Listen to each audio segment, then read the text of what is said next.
Hi everyone, welcome to exam Geo. Adiabatic process क्या होता है? अ पार्सल ऑफ राइजिंग और फॉलिंग एयर। ये आपके क्लाइमेटोलॉजी में पूछा जाने वाला सबसे इंपॉर्टेंट और सबसे इजीएस्ट टॉपिक है, जिसको आज हम और भी आसान भाषा में समझने की कोशिश करेंगे। तो आइए शुरू करते हैं आज के सेशन को। First of all we need to understand the history of this word. So as you can see the word adiabatic, ये एक ग्रीक वर्ड है। मेजरली ज्योग्राफी के जो खास वर्ड्स हैं वो ग्रीक लैंग्वेज से लिए गए हैं, जिसका मतलब होता है एडियाबेटोस। एडियाबेटोस मीन्स इम्पॉसिबल और नॉट टू बी क्रॉस्ड। अब इसको हम आसान भाषा में समझें तो ए का मतलब है नॉट, ग्रीक दैट मीन्स डिया मीन्स थ्रू, एंड बेटोस दैट मीन्स पॉसिबल। आसान भाषा में इम्पॉसिबल, और ये मिड 19th सेंचुरी के अंदर ये वर्ड आया था। लेकिन इस वर्ड को हम क्लाइमेटोलॉजी से कैसे रिलेट करते हैं, इसके पीछे भी आपको एक प्रोसेस को समझना पड़ेगा, जिसके लिए मैं आपको एक आसान सा उदाहरण देती हूँ। पानी के अंदर आप एक पत्थर डालिए और एक एयर बबल डालिए। आप ये देखेंगे कि एयर बबल जो है वो पानी में राइज कर रहा है और जो पत्थर है वो पानी में डूब रहा है। दोनों के पीछे जो एक मुख्य अंतर आता है वो हो सकता है कि इनकी डेंसिटी के अंदर काफी डिफरेंस है। एयर बबल की जो डेंसिटी है वो लो है और जो स्टोन की डेंसिटी है वो बहुत ज़्यादा हाई है। तो इसका मतलब सारा खेल यहाँ पे है डेंसिटी का। तो डेंसिटी डिपेंड करती है अपने आसपास के एनवायरनमेंट पे। जैसे कि यहाँ पे जो एयर बबल था वो अपने आसपास के एनवायरनमेंट से लो डेंसिटी रखता था, वहीं जो स्टोन था वो आसपास के एनवायरनमेंट से हाई डेंसिटी रखता था। अगर इसके साथ में मैं बहुत बड़े बड़े स्टोन रख दूंगी तो कंपैरेटिवली इसकी डेंसिटी उनके मुकाबले में कम हो जाएगी। तो यही हमारा एडियाबैटिक प्रोसेस होता है, जिसमें ना तो प्रेशर और हीट जिसमें ना तो हीट कम होती है ना कहीं बाहर जाती है, सिर्फ अपने आसपास के एनवायरनमेंट के कंपैरिजन के अंदर वो सिर्फ एक जगह से दूसरी जगह पे अपनी यात्रा करती है। अब देखो, इसको ऐसे समझो कि एयर ऑफ पार्सल है, जो मैंने आपको समझाया कि अगर लो डेंस होगा तो वो ऊपर की तरफ जाएगा और अगर हाई डेंस होगा तो नीचे की तरफ आएगा। इसी को हम हमारी एयर के साथ में भी जोड़ के देख सकते हैं। हमारी जो एयर है वो अगर लो डेंस होगी तो लो डेंस एयर कब होती है, इसके लिए डिपेंड करता है कि आखिर उस एयर का टेम्परेचर क्या है। अगर उस एयर का टेम्परेचर बहुत ज़्यादा हाई है तो डेंसिटी ऑटोमेटिकली लो हो जाएगी, और अगर उस एयर का टेम्परेचर बहुत ज़्यादा कम है तो डेफिनेटली डेंसिटी अपने आप बहुत ज़्यादा हाई हो जाएगी, बिकॉज टेम्परेचर एंड डेंसिटी एक दूसरे से प्रोपोर्शनली रिलेट करते हैं। अगर टेम्परेचर हाई होगा तो डेंसिटी कम होगी, डेंसिटी हाई होगी तो टेम्परेचर कम होगा। आई होप आपको ये समझ में आ गया होगा। अब एडियाबैटिक प्रोसेस हमने समझ लिया, लेकिन इसके अंदर कुछ लैप्स रेट होती है। लैप्स रेट का मतलब क्या है? लैप्स का मतलब होता है कम, यानी कि किसी चीज का ह्रास होना, और यहाँ पे कम का मतलब लिया गया है टेम्परेचर के साथ में। सामान्य भाषा में अगर मैं बात करती हूँ तो हमारे सरफेस से अगर हम थोड़ी भी ऊंचाई के ऊपर जाते हैं तो सरफेस से ऊंचाई पे जाने पर हमारे एटमॉस्फेयर का जो टेम्परेचर है वो डिक्रीज होने लगता है, कम होने लगता है। ये आपने बहुत बार फील किया होगा कि लोग जब माउंटेन्स पे जाते हैं, कोई अगर एवरेस्ट को क्लाइम करता है तो वो अपने साथ में ऑक्सीजन लेके जाते हैं, और वहां पे जैसे जैसे ऊपर जाते जाते हैं टेम्परेचर बहुत कम होता जाता है। ठीक है, तो एडियाबैटिक लैप्स रेट का मतलब ही यही होता है कि जैसे आप हाइट पे जाएंगे और अगर आपके तापमान में, आसपास के तापमान में अगर कमी आ रही है तो वो लैप्स रेट है। इसको हम लोग पॉजिटिव साइन देते हैं। तो एडियाबैटिक लैप्स रेट पॉजिटिव कब होती है, पी कब होती है? जब टेम्परेचर हाइट पे डिक्रीज होता है। एडियाबैटिक लैप्स रेट जीरो भी होती है जब टेम्परेचर ना डिक्रीज हो रहा है ना इंक्रीज हो रहा है, वो एक कांस्टेंट बना हुआ है। और ये नेगेटिव भी हो जाती है, नेगेटिव लैप्स रेट, जब टेम्परेचर डिक्रीज होने की जगह हाइट पे इंक्रीज होने लगे। तीनों ही सिचुएशन हमारे एनवायरनमेंट में मौजूद है। अभी हम बात कर रहे थे लैप्स रेट की।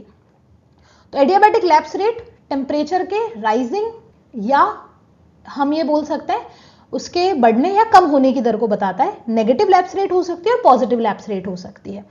लेकिन हमारी जो लैप्स रेट है ये गवर्न किसके थ्रू हो रही है? टेम्परेचर के through? No, it is govern by the gas law. अब समझने वाली बात है कि गैस लॉ क्या होता है। तो गैस लॉ का मतलब क्या होता है कि हमारा जो एटमॉस्फेयर का प्रेशर है, दैट मीन्स पी, जो है वो डायरेक्टली प्रोपोर्शनेट है टेम्परेचर के। ठीक है, यानी कि प्रेशर अगर ज्यादा टेम्परेचर कम, प्रेशर अगर कम तो टेम्परेचर ऑटोमेटिकली ज्यादा। लेकिन ये सिचुएशन कब होती है? जब हमारा V, that means volume constant रहे। वॉल्यूम का मतलब होता है आयतन।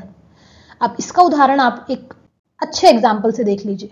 आपने एक बलून लिया है, आपने देख लिया कि अगर हम कभी भी एक बलून को ब्लो करते हैं तो हम हमारी मुंह से CO2 गैस उसके अंदर डालते हैं, जिसकी वजह से धीरे धीरे ये छोटा सा बलून एक बहुत बड़े बलून के अंदर कन्वर्ट हो जाता है। लेकिन एक सोचने वाली बात यह है कि जब इस बलून में हवा भरने से प्रेशर इंक्रीज हो रहा है तो क्या उसका टेम्परेचर भी इंक्रीज हो रहा है? नहीं, टेम्परेचर इंक्रीज नहीं हो रहा है। क्यों?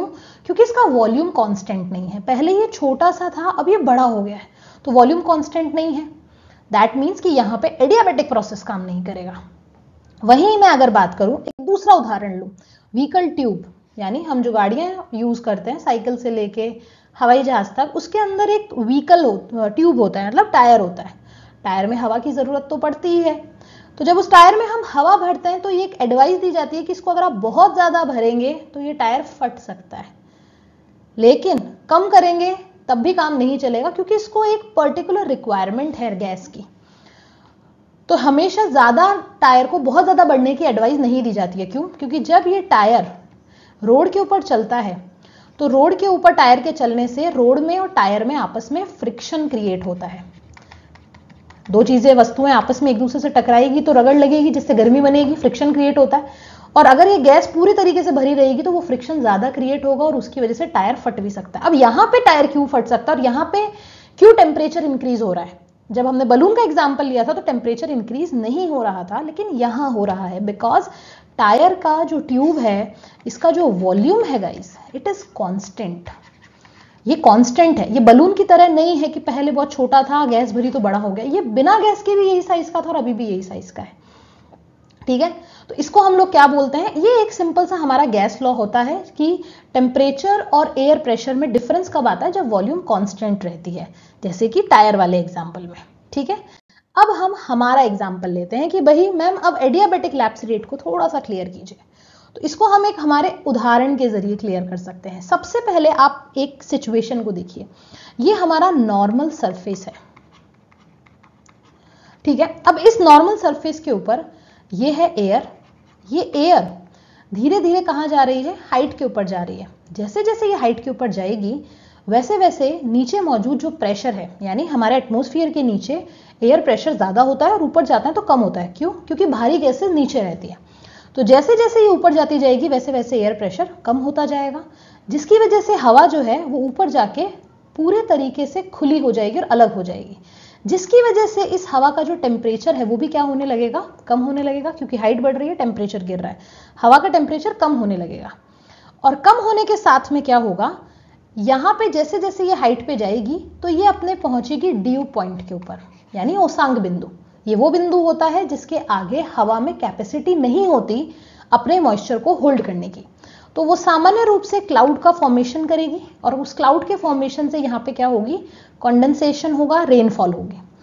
अब जो हीटिंग इसके अंदर थोड़ी बहुत मौजूद थी वो हीटिंग अब क्या निकल जाएगी? एटमॉस्फेयर में नीचे की तरफ बारिश की बूंदों के साथ में नीचे आ जाएगी, जिसकी वजह से यहाँ का जो एनवायरमेंट है वो क्या होगा? गर्म हो जाएगा। आ रही है बात समझ में? इसी सिंपल से प्रोसेस को, ठीक है, ये अब एनवायरमेंट तो गर्म होगा, लेकिन ये कब होगा? कंडेंसेशन के बाद में। जब हवा ऊपर की तरफ उठेगी, ठंडी होगी, तो ये यहाँ के जो हीटिंग है उसको भी अपने साथ ऊपर ले जाएगी, क्योंकि जब हवा गर्म होती है तो ऊपर उठती है। तो यहाँ पे क्या प्रोसेस हो जाएगा? कूलिंग हो जाएगी। इस प्रोसेस को हम एडियाबैटिक कूलिंग बोलेंगे। अब हीटिंग क्या है? जब सेम प्रोसेस रिवर्स होता है, यानी एनवायरमेंट में मौजूद जब हवा, एयर प्रेशर नीचे की तरफ जब डिक्रीज होता है, मान लीजिए कि यहाँ पे लो प्रेशर है, यहाँ पे हाई प्रेशर था, तो हवाएं high pressure to low pressure ऊपर की तरफ गई। अब क्योंकि एटमॉस्फेयर में ऑलरेडी हाई प्रेशर बन चुका है तो हवाएं अब हाई प्रेशर से लो प्रेशर की तरफ आएगी। तो जब हवा बहुत दूर दूर से नीचे की तरफ आएगी तो वो इकट्ठी होगी। इकट्ठी होने से इनमें क्या बनेगी? फिर से हीटिंग क्रिएट होगी और ये इसी हीटिंग को क्या कहाँ लेकर आएगी? सरफेस पे, और सरफेस के टेम्परेचर को क्या कर देगी? बढ़ा देगी। इस प्रोसेस को हम लोग एडियाबैटिक हीटिंग का नाम देंगे। तो एडियाबैटिक कूलिंग और एडियाबैटिक हीटिंग ये दो तरह के प्रोसेस होते हैं, जिसके अंदर हमारे एटमॉस्फेयर में मौजूद नमी वाष्प में और वाष्प नमी में बदल जाता है।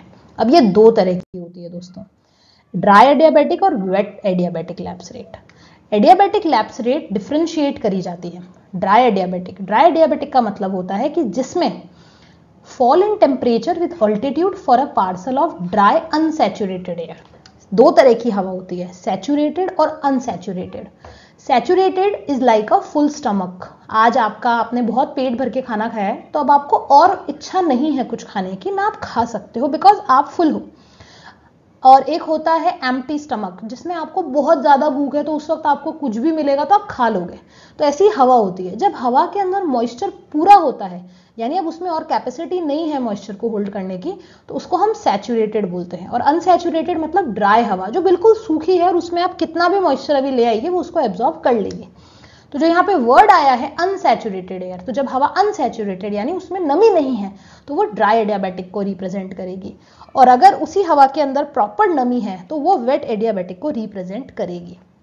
आई होप गाइस आप लोगों को ये प्रोसेस समझ में आ गया होगा. अब एक बात हमारे सामने आती है कि मैम एग्जाम्पल क्या है एडियाबैटिक हीटिंग का और कूलिंग का. तो दोस्तों आपने हॉट्स लैटिट्यूड का नाम सुना होगा. ये हमारे 30 डिग्री नॉर्थ के ऊपर पाया जाता है, और ये वो लैटिट्यूड है जहां पे टेम्परेचर भी हाई रहता है प्लस एयर प्रेशर भी हाई रहता है. जबकि अभी मैंने आपको गैस का लॉ बताया था कि टेम्परेचर और एयर प्रेशर में ऑपोजिट रिलेशन होता है, बट यहाँ पे दोनों है. बिकॉज यहाँ पे टेम्परेचर, एयर प्रेशर जो है वो यहाँ पे हाई और टेम्परेचर हाई एडियाबैटिक हीटिंग की वजह से ही रहता है. क्यों? क्योंकि यहाँ पे हवा में मौजूद जो शुष्क हवा होती है वो नीचे की तरफ उतरती है, जिससे वो यहाँ के तापमान को और एयर प्रेशर को बढ़ा देती है. आई होप दोस्तों आप लोगों को आज का ये वीडियो समझ में आया होगा. एडियाबैटिक रेट क्या होती है, गैस लॉ क्या होता है, क्या रिलेशन होता है, ये सब क्लियर हुआ होगा. फिर भी अगर कोई डाउट हो तो कमेंट सेक्शन आपके लिए ओपन है, आप लोग इजीली कमेंट करके बता सकते हैं. Thank you so much everyone. Video अगर अच्छा लगा हो तो लाइक करना, आपका चैनल है इसे सब्सक्राइब करना, और हर नोटिफिकेशन लेने के लिए बेल आइकन को जरूर दबाना. Thank you so much.